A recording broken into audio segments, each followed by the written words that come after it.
जब तक हम भगवान के चरणों में प्रेम नहीं करेंगे और प्रेम से जब आंसू नहीं आएंगे, तब तक वो सारी गोपियां रो रही हैं जैसे मछली पाने के लिए तड़पती है, गोपियां रोने लगी। और नहीं, हम जाते नहीं तो हमें पता कैसे चलता कि तुम हमसे इतना प्रेम करती हो।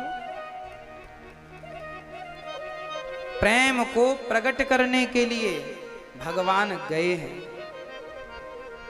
भक्तों, जब तक आप प्रेम नहीं करेंगे, जब तक हम प्रेम नहीं करेंगे, तब तक हमें भगवान के दर्शन संभव नहीं है। उनके लिए कुछ मत करो, केवल रो, केवल रो।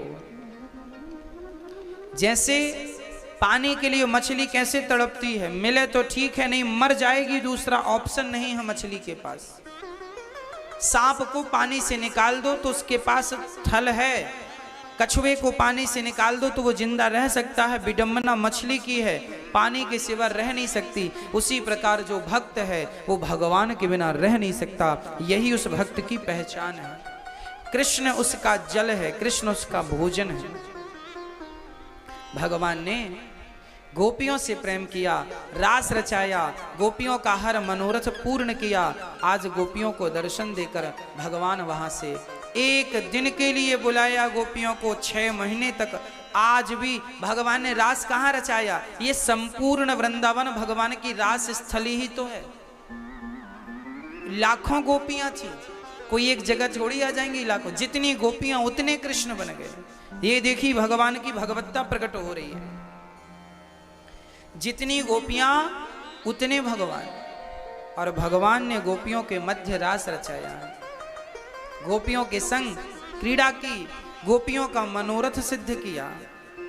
जैसे कोई यहां ये प्रश्न करे कि महाराज जी भगवान गोपियों के संग रास रचा रहे हैं। हाँ, वो गोपियां भगवान की भक्त थीं। और कोई भक्त ये कहे कि अच्छा, किसी भक्त की इच्छा है धन पाने की, किसी की पद पाने की, किसी की पुत्र पाने की। कोई भक्त ऐसा निकल जाए जो कहे प्रभु हमें आपको गले लगाना है, तो क्या भगवान भक्त की इच्छा पूरी नहीं करेंगे? कोई कहे कि हे प्रभु मुझे आपके गालों को चूमना है, तो क्या भगवान इस इच्छा को पूरी नहीं करेंगे? प्रिय भक्तों, भगवान भक्त की हर इच्छा पूरी करते हैं। जैसे माँ बच्चे के गालों को चूमती है, ऐसे आज गोपियां भगवान के गालों को चूमती हैं, उनके मस्तक को चूमती हैं। वहां कोई काम नहीं है, वहां तो केवल एक सच्चा प्रेम है। एक भक्त और भगवान के मिलन का नाम रास है, ना कि सांसारिक बातें हैं। जिस समय भगवान गोपियों के संग रास रचाए, उस समय भगवान की उम्र केवल 8 साल की थी। क्या 8 साल के बालक के भीतर कोई हम सांसारिक भावना मान सकते हैं कि कोई काम वासना हो? जीवात्मा परमात्मा के मिलन का नाम रास है। भक्त और भगवान के मिलन का नाम रास है। उस रास में केवल स्त्रियां नहीं, शंकर जी जैसे पुरुष भी थे, पर गोपी बन के गए थे। आज भी वृंदावन में गोपेश्वर महादेव है, जहां शंकर जी गोपी के रूप में बैठे। उस रास में नारद जी भी थे, पर गोपी के रूप में। मतलब गोपी किसी स्त्री का नाम नहीं था, गोपी एक भाव था। आपको उसमें प्रवेश करना है तो गोपी के भाव से, गोपी के प्रेम से प्रवेश कर पाएंगे। भगवान ने रास को पूर्ण किया। आगे भगवान ने शंख सुदर्शन नाम के दैत्य का उद्धार किया। शंखचूड़ और सुदर्शन नाम के दैत्य का युगल गीत गोपियों ने गाया। भगवान की सुंदरता का निरूपण, अरिष्टासुर का भगवान ने उद्धार किया। अक्रूर जी भगवान को लेने पहुंच गए। भगवान कृष्ण को मथुरा लेने के लिए कंस ने अक्रूर जी को पठाया, जाइए अक्रूर जी। अक्रूर जी जब वृंदावन आए और उन्होंने गोपियों से, यशोदा से कहा तुम्हारे कृष्ण को हम लेकर जाएंगे, मानो गोपियां अचेत होकर के गिर गई, मानो प्राण निकल गए। कृष्ण का एक पल के लिए वियोग गोपियां सहन नहीं करती थी।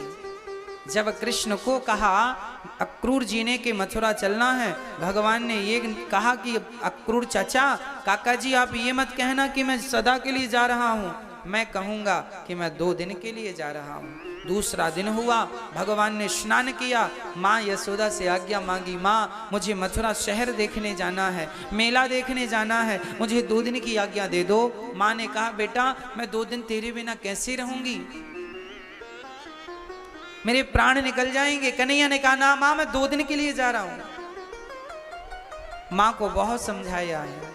देखिए तो गोपियां ऐसी थीं, मां यशोदा ऐसी थीं कि भगवान का 2 दिन का भी वियोग सहन नहीं कर सकती थी। अर्थात 2 दिन का वियोग भी गोपियां सहन ना कर सकी। हाँ जी, वो रोती हैं कृष्ण के लिए।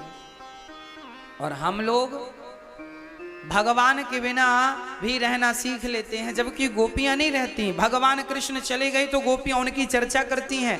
पूरा दिन पूरी रात गोपियां जब भी बात करेंगी उनका हर शब्द कृष्ण के लिए होता था, हर बात कृष्ण के लिए होती थी, हर बात कृष्ण के ऊपर होती थी।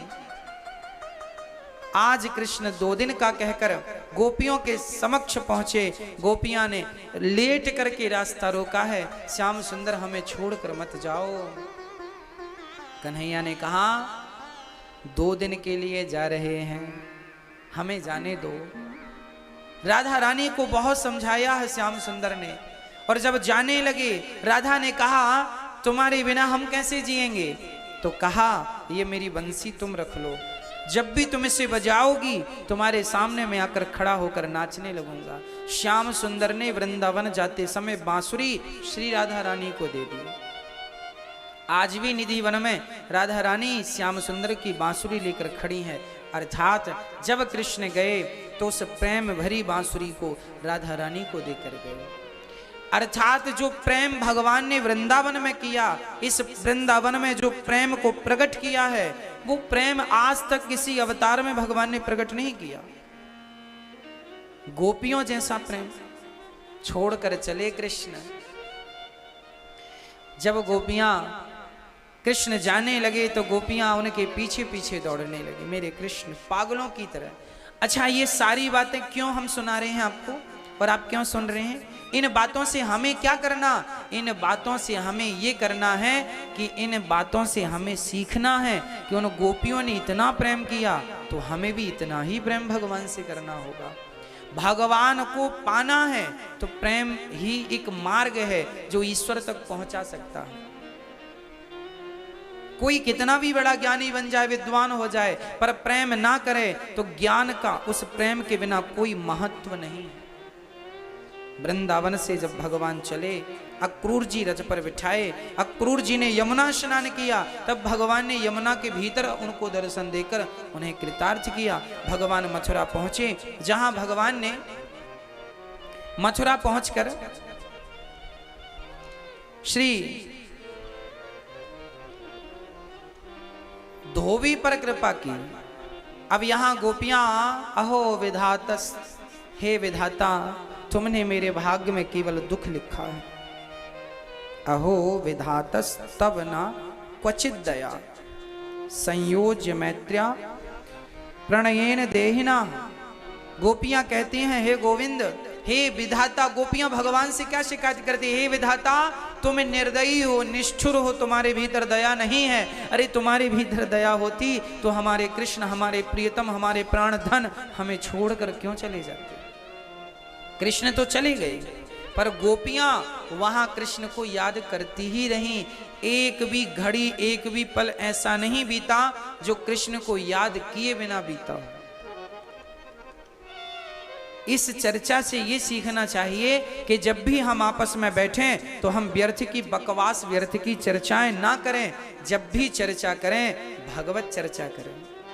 जो समय भगवान की कथा के संग व्यतीत किया गया वो समय सार्थक है। जो समय भगवान के चरित्र में लगा वो समय सार्थक है, और जो समय संसार की बकवास में और व्यर्थ में लगा उस समय का कोई अर्थ नहीं। इसलिए आप भी जब अकेले बैठा करो भगवत चर्चा किया करो।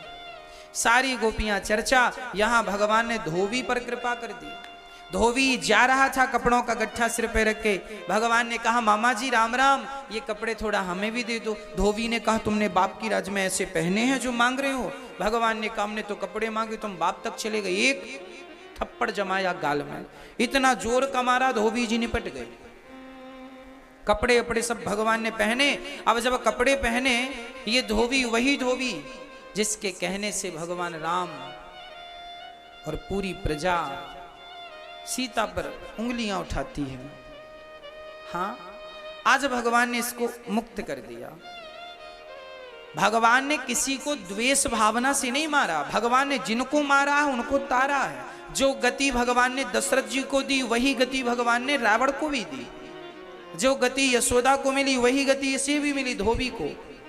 भगवान की नजर में कोई ऊंचा नीचा छोटा बड़ा कुछ नहीं है। भगवान तो कृपा सब पर, उनके तो मारने पर भी कृपा है, उनके तो तारने में भी कृपा है।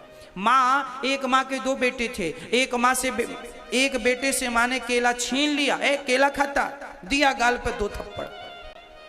और एक बच्चे को माँ ने केला दूध दे दिया, ले बेटा दूध खा, दूध केला खा, दूध पी ले। किसी ने कहा कैसी माँ है, एक बच्चे से तो केला छीन लेती है, केला क्यों खाता, और दूसरी को देती है। तो माँ ने कहा इसे सर्दी है इसलिए केला छीन लेती हूँ, खाएगा तो सर्दी बढ़ जाएगी, बीमार पड़ जाएगा, और ये दुबला पतला है तो केला दूध खिलाती हूँ ताकि हट्टा कट्टा हो जाए। माँ तो छीने उसमें भी प्यार है, माँ के लेने में भी प्यार, माँ के देने में भी प्यार। यही भगवान है, वो कृपा करें तो प्रेम, ना करें तो प्रेम। धोबी पर कृपा की, दर्जी पर कृपा की। जब कपड़े भगवान ने पहने तो पूरा रास्ता साफ होने लगा, बड़ा कपड़ा था। दर्जी ने काट के नाप का किया। भगवान ने कहा दक्षिणा क्या लोगे? दर्जी ने कहा हमें नहीं लेना, कुछ आशीर्वाद दो, आपने उन्हें क्या दिया है हमें पता है, अब तो आशीर्वाद दे दो। भगवान आगे चले। मथुरा में एक स्त्री रहा करती थी जिसका नाम था कुब्जा।